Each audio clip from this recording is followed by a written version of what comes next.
இனிமையான நண்பர்களே, அன்புள்ளம் கொண்ட சொந்தங்களே, அனைவருக்கும் வணக்கம்.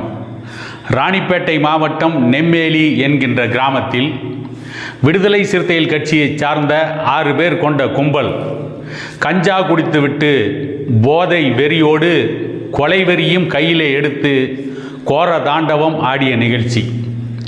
பாட்டாளி மக்கள் கட்சியை சார்ந்த இளைஞர்கள் மீது பெட்ரோல் குண்டுகளை வீசியதோடு மட்டும் நில்லாமல் அவர்கள் மீது தீ வைத்து அவர்களை கொலை செய்ய துணிந்தார்கள். அப்படி பாதிக்கப்பட்ட 2 கீழ்ப்பாக்கம் மருத்துவமனையிலே அனுமதிக்கப்பட்டு சிகிச்சை பெற்று கொண்டிருக்கிறார்கள்.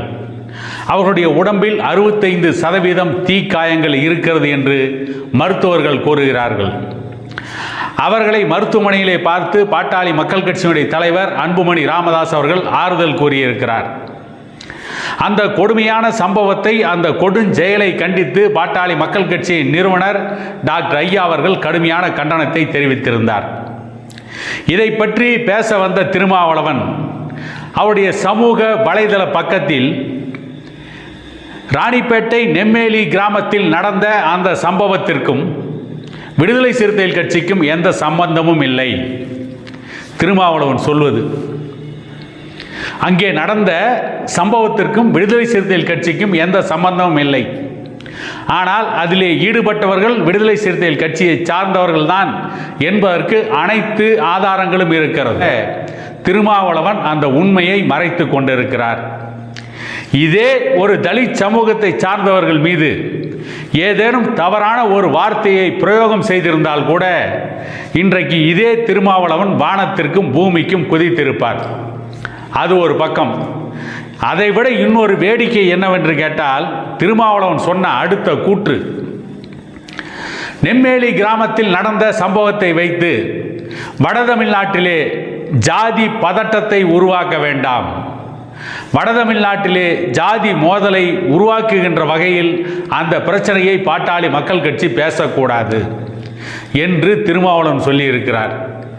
எப்படிப்பட்ட மிகப்பெரிய மக்கள் மீது பற்று! எப்படி அந்த இளைஞர்கள் உயிருக்கு போராடி கொண்டிருக்கின்ற இளைஞர்கள் அவற்றை பற்றி கவலைப்படாமல் அவருடைய கட்சியை சார்ந்தவர்களை காப்பாற்ற வேண்டும் என்பதற்காக அந்த சம்பவத்தை வைத்து வட தமிழகத்திலே பாட்டாளி மக்கள் கட்சி பதற்றத்தை உருவாக்கி கொண்டிருக்கிறதாம். பதற்றத்தை உருவாக்கியது விடுதலை சிறுத்தைகள் கட்சியை சார்ந்தவர்கள். கிராமப்புறத்திலே இருக்கின்ற ஒரு விளையாட்டு மைதானத்தில் அமர்ந்து நண்பர்கள் உரையாடி கொண்டிருக்கிறார்கள். கிராமப்புறத்திலே இருக்கின்ற விளையாட்டு மைதானத்தில் அமர்ந்து பேசுவது ஒரு குற்றமா? இந்த விடுதலை சிறுத்தைகள் கட்சியை சார்ந்தவர்கள் பலர் விளையாட்டு மைதானத்திலே அமர்ந்து கஞ்சா குடிக்கிறார்கள், சாராயம் குடிக்கிறார்கள். அவற்றை பற்றியெல்லாம் விடுதலை சிறுத்தைகள் கட்சியை சார்ந்தவர்களோ மற்றவர்களோ பேசுவதில்லை. பாட்டாளி மக்கள் கட்சி மட்டும்தான் பேசுகிறது. ஒரு 4-5 இளைஞர்கள் ஒன்றாக நின்று பேசுவதே விடுதலை சிறுத்தைகள் கட்சியை சார்ந்தவர்களுக்கு குற்றமாக தெரிகிறது. அவர்கள் மீது பெட்ரோல் குண்டுகளை வீசி கொலைவெறி தாக்குதல் நடத்தியது ஒரு சாதாரண சம்பவமாக திருமாவளவனுக்கு தெரிகிறது. அதை வைத்து வடதமிழகத்திலே பதற்றத்தை உருவாக்க வேண்டாம் என்று திருமாவளவன் பேசுகிறார். இந்த கொள்கை கோட்பாட்டை மேல்பாதி திரௌபதி அம்மன் ஆலய விவகாரத்தில் திருமாவளவன் கடைபிடித்திருந்தால் வடதமிழ்நாட்டிலே ஒரு பதற்றம் உருவாகாமல் இருந்திருக்கும். நாடக காதலில் பல இனம் பெண்கள் கொலை செய்யப்பட்ட பொழுது வடதமிழகத்திலே திருமாவளவன் காதலை பற்றி பேசாமல் இருந்திருந்தால் பல பதற்றங்கள் உருவாகாமல் இருந்திருக்கும். மரக்காணத்திலே நடந்த கலவரத்தை வைத்து வன்னியர் சமூகத்தின் மீது மிகப்பெரிய பொய்யான ஒரு கூற்றை கட்டமைத்து அதன் மூலம் திருமாவளவன் அரசியல் நடத்தாமல் இருந்திருந்தால் வடதமிழ்நாட்டிலே பதற்றம் இல்லாமல் இருந்திருக்கும். வடதமிழகத்திலே பெரும்பாலான பதற்றங்களுக்கு காரணமாக இருப்பதே திருமாவளவன் தான். அவர் சொல்கிறார், வேங்கை வேதாந்தம் பேசுகிறது என்பதைப் போல, சாத்தான் வேதம் ஓதுவதைப் போல திருமாவளவன் வடதமிழகத்திலே பாட்டாளி மக்கள் கட்சி பதட்டத்தை உருவாக்குகிறது, அவர்கள் பதட்டத்தை உருவாக்குவதிலே முன்னணி வகிக்கிறார்கள் என்றெல்லாம் வேண்டுமென்றே திட்டமிட்டு பொய்யான பிரச்சாரத்தை கட்டவிழ்த்து விட்டு கொண்டிருக்கிறார். இன்னொரு கேள்வியும் கேட்கிறார். பாதிக்கப்பட்ட 2 ஒருவர் யாதவர் சமுதாயத்தை சார்ந்தவர், பெட்ரோல் குண்டு வீச்சுக்கு ஆளாகி 65% நெருப்பு காயங்களுடன் மருத்துவமனையிலே சிகிச்சை பெற்றுக் கொண்டிருக்கின்ற ஒருவர் யாதவர் சமுதாயத்தை சார்ந்தவர். அவர்களுக்கு ஆதரவாக அன்புமணியும் டாக்டர் ராமதாஸ் அவர்களும் பேசலாமா? அவர்களுக்கு ஆதரவாக பாட்டாளி மக்கள் கட்சி குரல் கொடுக்கலாமா என்கின்ற தொனியில் திருமாவளவன் இன்னொரு கேள்வியை எழுப்பியிருக்கிறார். அப்படி என்றால் யாதவர் சமுதாயம் என்றால் மட்டும் நீங்கள் பெட்ரோல் ஊற்றி கொளுத்துவீர்களா? யாதவர் சமுதாயம் என்றால் மட்டும் என்ன வேண்டுமானாலும் செய்வீர்களா?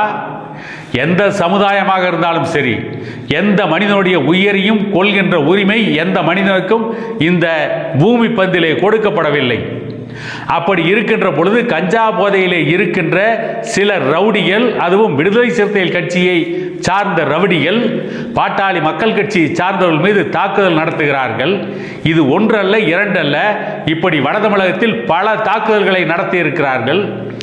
ஓமலூருக்கு பக்கத்திலே காடையாம்பட்டியில் ஒரு திருவிழாவில் எப்படிப்பட்ட கொலை வெறி கோர தாண்டவத்தை இந்த விடுதலை சிறுத்தைகள் கட்சியை சார்ந்தவர்களும் சில ரவுடிகளும் சேர்ந்து நடத்தினார்கள் என்பதை பல மாதங்களுக்கு முன்பு பார்த்தோம்.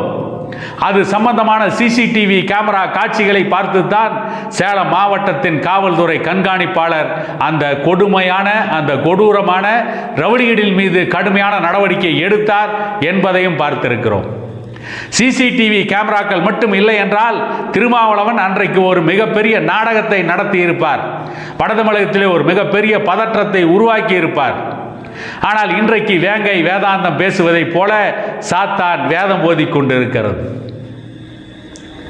இதில் இன்னொன்றை என்ன சொல்ல வருகிறார் என்று சொன்னால், பாட்டாளி மக்கள் கட்சி வன்னியர் சமூகத்திற்காக மட்டும்தான் பேசும் என்கின்ற ஒரு தோற்றத்தையும் உருவாக்குவதற்கு திருமாவளவன் இதிலும் ஒரு அரசியல் நடத்தி கொண்டிருக்கிறார். பாட்டாளி மக்கள் கட்சி எங்கெல்லாம் அடித்தட்டு மக்கள், பிற்படுத்தப்பட்ட மக்கள், ஒடுக்கப்பட்ட மக்கள் பாதிக்கப்படுகிறார்களோ அங்கெல்லாம் பாட்டாளி மக்கள் கட்சி நிறுவனர் டாக்டர் ஐயா அவர்கள் உரிமை குரல் எழுப்பிக் கொண்டேதான் இருக்கிறார். சில வருடங்களுக்கு முன்பு திருநெல்வேலி மாவட்டத்தில் தலித் சமூகத்தை சார்ந்த ஒரு இளம் பெண்ணை ஒரு திமுக நிர்வாகியும் இன்னொருவரும் சேர்ந்து தொடர்ந்து பாலியல் வன்கொடுமை செய்த பொழுது அவற்றிற்கு எதிராக முதலில் அறிக்கை விடுத்து அந்த தலித் சமூகத்தை சார்ந்த அந்த பெண்ணுக்கு ஆதரவு குரல் கொடுத்தவர் டாக்டர் ஐயா தான். அன்றைக்கு திருமாவளவன் வாய் திறந்து பேசவில்லை. சரி போகட்டும். இந்த ராணிப்பேட்டை பிரச்சனையில், இந்த ராணிப்பேட்டையிலே பாட்டாளி மக்கள் கட்சியினர் மீது பெட்ரோல் குண்டு வீசிய பிரச்சனையில் திருமாவளவன் மனம் திறந்து யாராக இருந்தாலும் அவர்கள் மீது நடவடிக்கை எடுக்க வேண்டும். 2 இளைஞர்கள் பாதிப்புக்கு ஆளாக்கிய அந்த அயோக்கியர்கள் மீது கடுமையான நடவடிக்கை எடுக்க வேண்டும் என்று திருமாவளவன் சொல்லியிருந்தால் ஓரளவுக்காவது நேர்மை இருக்கிறது, மனிதாபிமானம் இருக்கிறது என்று நினைக்கலாம். அல்லது இந்த 2 இளைஞர்களை இந்த அளவிற்கு கொடுமை செய்த, அவர்கள் மீது பெட்ரோல் குண்டுகளை வீசிய அந்த 6 பேர் கஞ்சா போதையில் இருந்தார்கள். கஞ்சா போதையில் இருந்தால்தான் என்ன செய்கிறோம் என்று தெரியாமலே செய்து விட்டார்கள். ஆகவே தமிழக அரசு உடனடியாக தலையிட்டு கஞ்சா இல்லாத தமிழகத்தை உருவாக்க வேண்டும், தமிழகத்தில் கஞ்சாவை முற்றிலும் ஒழிக்க வேண்டும் என்று திருமாவளவன் சொல்லியிருந்தால் கூட அதில் ஓரளவுக்கு நியாயம் இருக்கிறது என்று நினைக்கலாம்.